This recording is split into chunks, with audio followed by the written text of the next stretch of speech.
All right, everybody. Hey, it's me and Buster Green, and we're back after a long distance away from the theatrical edition of G-Quuux. So this is my first real episode review of G-Quuux, and it's episode 4, The Witch's War. Now, if you're not on top of where I'm at with my reviews, I first reviewed the theatrical edition like way long ago when it first came out, and that was the first 3 episodes. I put out a special video about episode 2 about 2 weeks ago because episode 2 was about 20 minutes shorter than the theatrical version of the same episode. Then episode 3 came out. Episode 3 was exactly the same, so I really had nothing much to say about it, other than it did feel a bit different not watching it immediately after episode 1. I feel like episode 2 was more about like establishing the colony, and episode 1 was more about establishing like Machu and Nyan. So anyway, let's get into episode 4.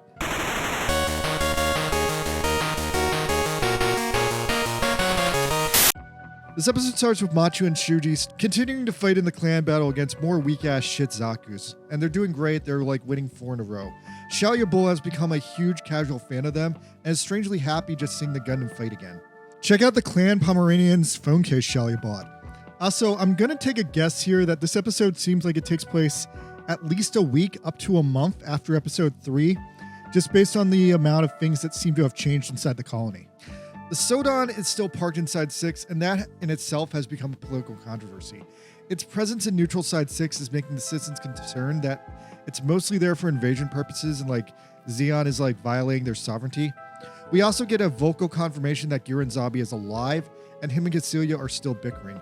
Honestly, I'm really surprised by this. I was somewhat confident up to now that Cecilia still will have shot Giran dead during the later stages of the war, so I'm absolutely blindsided that he's still alive.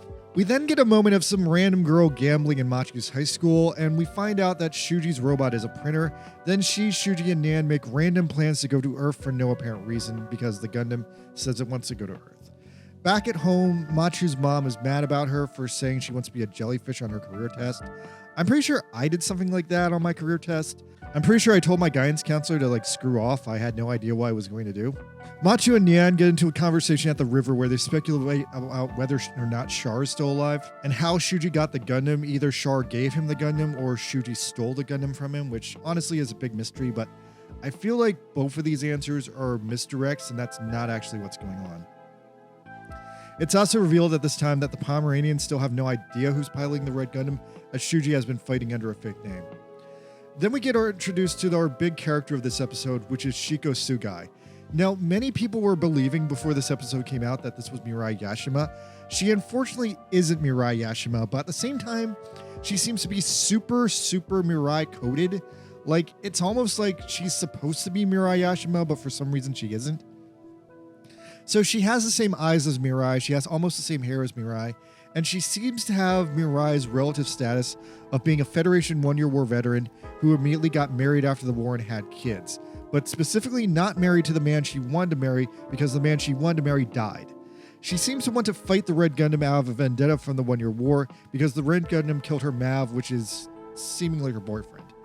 Now, Shiko seems to have got some new type perception that Machu knows the Red Gundam's pilot, and Machu gets lost in thought over all this and has a flashback to Shuji saying that the Gundam is seeking out a Rose. Now, I'll get into my thoughts about this at the end of the video because this is a long subject that I need to get in depth on. So this meeting causes Machu to realize she barely knows Shuji as a person. Elsewhere, Shiko is testing out a new mobile suit. Now, it looks like the simulator might have Omega Saikamu here, but it's definitely like a Xeon system on the simulator.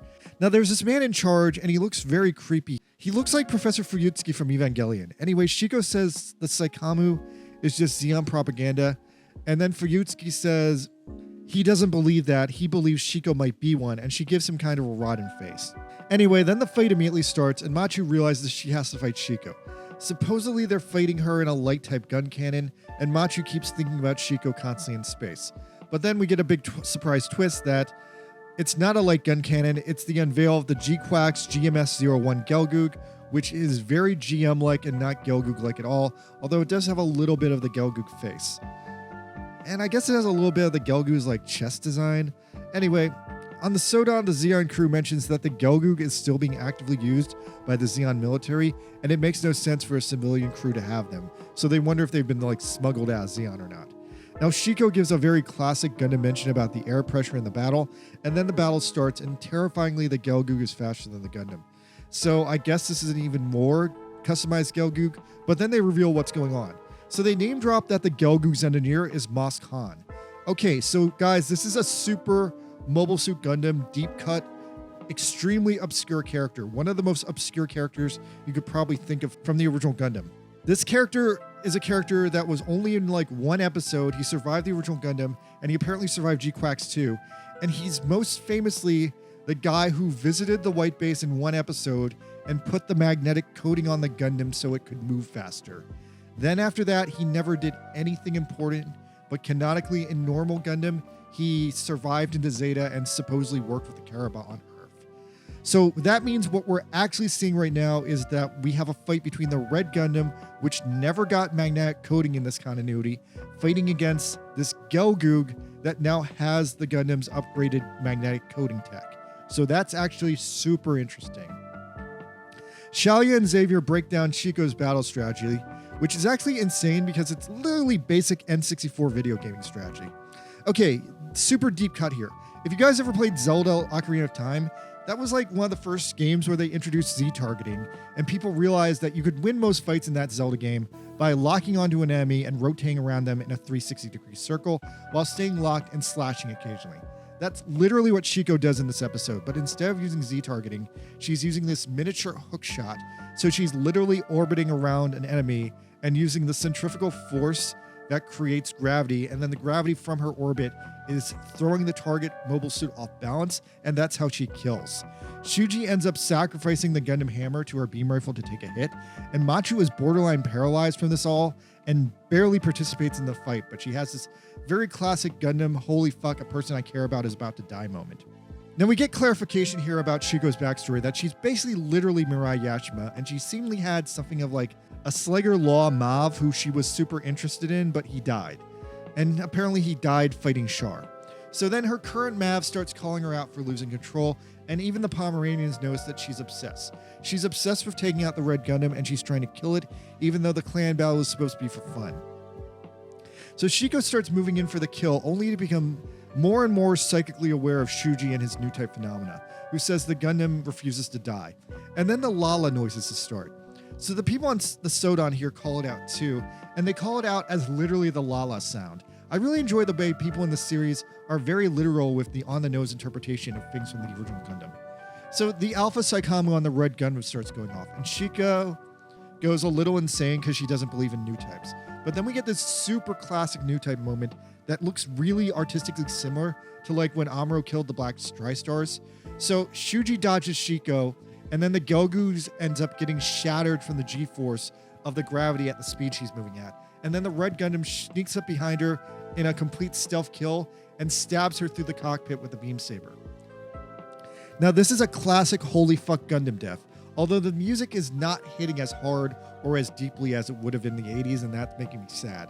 Shiko understands Shuji for the split second before she dies and is suddenly relieved knowing his motivations, but then also mentions that she realizes that someone is behind him in the Gundam.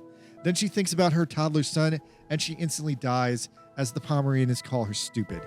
It's a classic, very sad Gundam moment, and Machu sits there traumatized. Just when the tension couldn't get any more severe, holy shit, hard cut to fucking Machu and Nan dancing, playing guitar, and eating Pizza Hut. Hoi! Oh, the whiplash. Oh, the fucking whiplash. Oh, I don't need that when I'm this sad. Whiplash. Okay. After that is the next episode preview. In the next episode, it looks like Xavier is going to finally confront Machu and like drag her into a closet. And finally, we got a holy shit tier Black Tri-Stars cameo, our first major cameo by people from the original Gundam who should be dead. Now, Jesus, I literally want to re-edit this episode. Hold on, I'm going to throw down a quick re-edit in like a second as like a second video. The music in G-Quuux is just too girly soft pop. And I normally enjoy girly soft pop, but here, the way they use it, it just completely undercuts the Gundam death melodrama. Okay, I did it. This is almost definitely going to get me copyright stricken, and it's probably going to get taken down. I wonder if I can make it last longer by just leaving it up unlisted. Anyway, here's a link to an unlisted video of some kind. Ha ha ha. All right, so overall, this wasn't a bad episode. I guess it was a good episode, My main complaint here is it was too fucking fast. It feels like if this was an episode from like an older Gundam series, the story would have been played out for at least 2 episodes. But here it runs at high speed, and Shiko's deaf, disavowing new types, and the fact she died so fast made it feel super nostalgic to like the Lila Mira Lila death in early episodes of Zeta. Now, it helps that Shiko is almost freakishly coded to be Mirai Yashima in a way that Mirai Yashima's backstory almost fills in for Shiko, and that's why we can appreciate her in a single episode. But I almost wonder, is she like literally supposed to be Mirai Yashima? I wonder if they like wanted her to be Mirai Yashima and they got like denied at the last minute. Like, I feel like if we had seen this exact same episode, but Shiko was just called Mirai Yashima, I think I would have felt better about it. That's just me. It would have hit me harder in my nostalgia bones. Overall, it's still a good story, though, I don't know, there's something I'm missing here. I overall feel really bad for Shiko. I feel like if they had just given her a little bit more screen time, though, I would have been completely devastated. Otherwise, like, you know, basically the second she came on screen, you knew she was going to die, so in that way, it kind of plays into the cliches too much. I love that we got the Gelgoog in this episode, but I'm a little bit annoyed we never got a super clear look at it, or we never saw it like standing up straight. I'm hoping they drop the line art for it sometime later. I also get the sense that the GM color scheme it had in this episode is not its default color scheme. I think it should probably be closer to the classic green-gray color scheme. The MAV unit sort of had that on a few of its parts, so I think these units are repainted from the default colors. Also, okay, this is pure speculation here, but I think this episode gave us enough clues that I think I figure out the mystery already. Alright, so here's what I think is going on. I think Lala Soon is pre-established dead in this universe for whatever reason. I think Zeon dissected her to make the Alpha Psychomu system.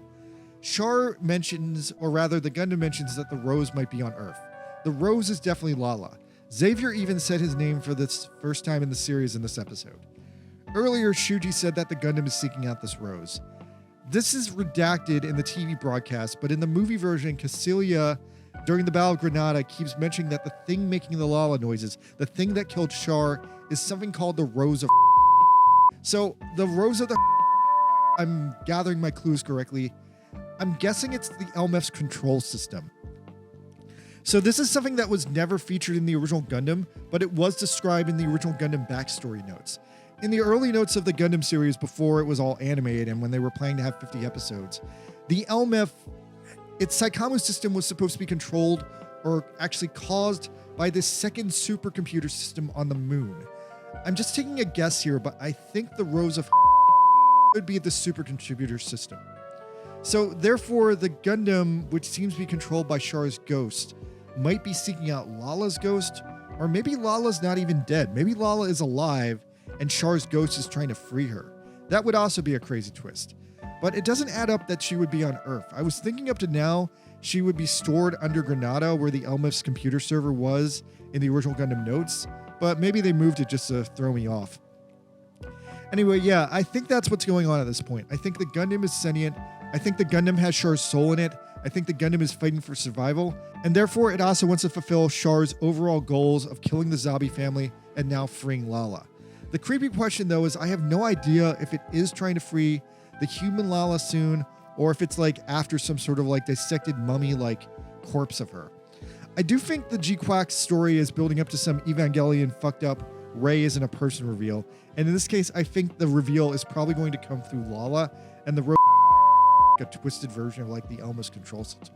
Like, what if they get there and it's just like a brain and some eyes in a jar with the probably dead, mutilated Lala inside? Like, it's possible that everything the Gundam is doing is this like long distance revenge scheme. It's also possible that Lala herself could be initiating the revenge scheme to take revenge on the people who killed her. And the Red Gundam is also enacting this in a creepy way as well. Overall, it is kind of a twist on what happened at the end of Zeta. If you remember the end of Zeta, the Zeta Gundam got more and more powerful, trying to enact the will of numerous dead people who all wanted to kill Skorako.